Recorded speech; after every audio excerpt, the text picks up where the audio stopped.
Craig, and with GHC, there's been so much change and turnover. New volunteers will come in, new executives, and you know, you've been with the GHC growing up, and you've returned from Notre Dame, and you understand the importance of creating a culture for success. Um, and in our mission statement, we want to achieve outcomes. We want to win championships, but we can't lose sight of the process. And that's why I wanted to have this call, Craig. You get the best of the best. You got a chance to work with them. And I think all of those coaches working with them now on their club teams, starting in minor hockey and in elite U13, are beginning to learn winning habits. And that's not at the sacrifice of offensive skill. It's respecting its importance, but not overvaluing it to get recognized, to get that scholarship, and not be as positive an influence on the team and achieve the outcome you wish.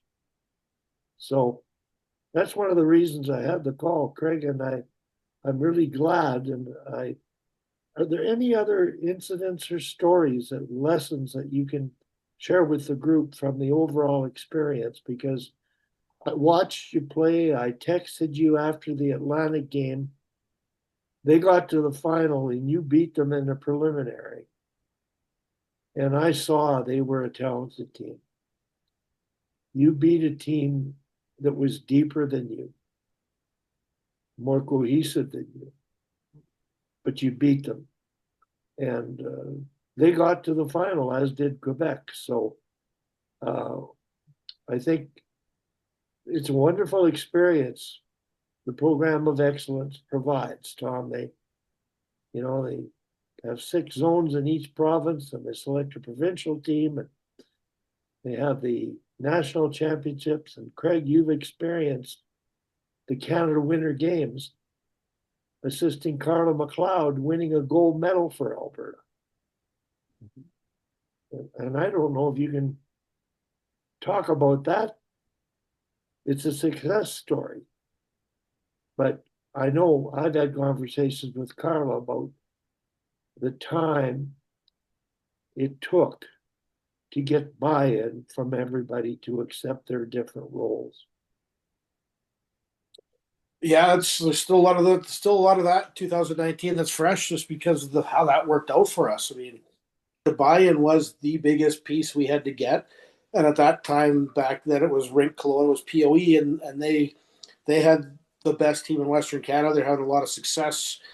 Three of their players played for Team Canada, won gold at the Worlds that year. So being the Winter Games in February, early March, all that was done. The pressure of making Team Canada at the U18 level was gone, and these guys could just focus on playing the way we wanted to. And we didn't start out great. Our first game, we lost 6-2 to BC. Like we that's not a great start. But what we did is we played the game the right way, so we could use that game to showcase the way to play. We ended up going the next day against Atlantic. We beat them in a shootout, which was a fluky goal that went in. It hit the goalie in the chest and somehow rolled in the net. We win that game, and then we lose to Ontario. Ontario, obviously traditionally has the top market in Canada with all those good players. We lose to them and get into the quarterfinals, and that's when our games really turned around because we had a lot of good video that we used to show them. And then we beat Manitoba. We've got BC again. We beat BC 2-1 in overtime, and then we got Quebec in the finals and beat them. So short-term competitions, we're trying to get better every game. But I think the big thing that we did, and again this year, is we did a lot of video because you don't have a lot of time with these kids, and with their club teams, they all play very different. So to get them to play, we needed them to play. We did a lot of video, a lot of individual stuff, a lot of line stuff, and a lot of group stuff just about here's the right ways we need to play. And the games are quick and fresh, so we're able to have that conversation of here's a play that worked out for us, chipped it in, had a great forecheck, had an F3 high, went low to high, went east to west, created scoring chances. But look at why we didn't score here. We had no net front presence. Look at this opportunity. We didn't score, but look at the chances we got off it for having net front presence. So to bring that back to the question you asked me, I think video, now that we have every team capable of using video with the Instat, trying to get our coaches to use it and me to help them use it on a more regular basis, that'll help us, especially with that hockey sense of playing without the puck. Talking about that, especially at the 15s and 18s level. 13s, we're still trying to get them to play the game the right way. But that video piece once in a while can help. The challenge for us, as you and I know, Wally, is how do we get video shown at a rink? They don't all have TVs outside of our two AAA teams. So the Zoom calls and things like that is probably where we have to go. But again, we can ask Travis, we can ask Jordan, or even we got Cam there. What's that like? They've got lives, they're volunteers, they've got multiple family members. So that's the challenge is there's only 24 hours in a day, and not everyone's like you and I, Wally, that have time to cut video just because we're bored and we have fun doing it. Well, Cam and Travis and Jordan, I don't know how you utilize Instat, but I just hope Cam, your daughter, looks at her shifts, and that's all. And maybe when you look at them with her, you can ask her, "What do you see? What did you do well? What can you do better?" And I think to every coach at GHC and every parent that would be an exercise where they're going to learn. They're looking and they're thinking about themselves and what they did or didn't do. And the light bulb should start to go on. They'll develop a higher hockey IQ that way. And Craig, as you know, one of the most lacking skills at every level, and I'm talking national team right down to our level, is passing. Passes are good, but receiving isn't. So pass timing, head up, eyes up, looking for options, players getting open. There's fundamental tactical skills that have to be mastered to do that. The tactical skills they've mastered are toe drags, escape moves, taking the puck to the net or putting it on the net. They're not thinking of options as they are a threat themselves. Ultimately, the game's got a long ways to go in my mind.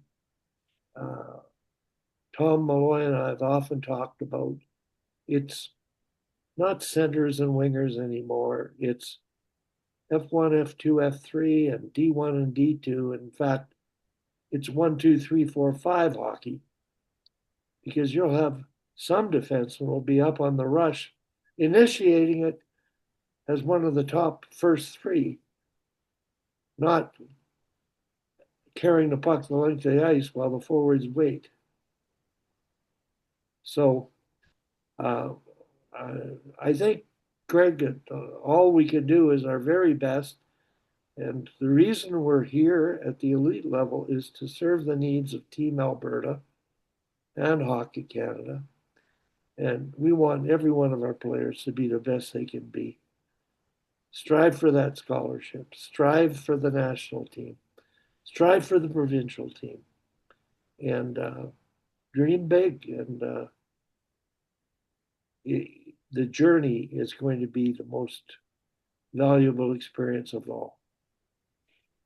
Tom, do you have anything to add? You've had so much experience in your lifetime at highest levels of competition. And I'm trying to sort of bring you down to earth of what we're dealing with. Oh, hey, listen, Wally, I'm down to earth.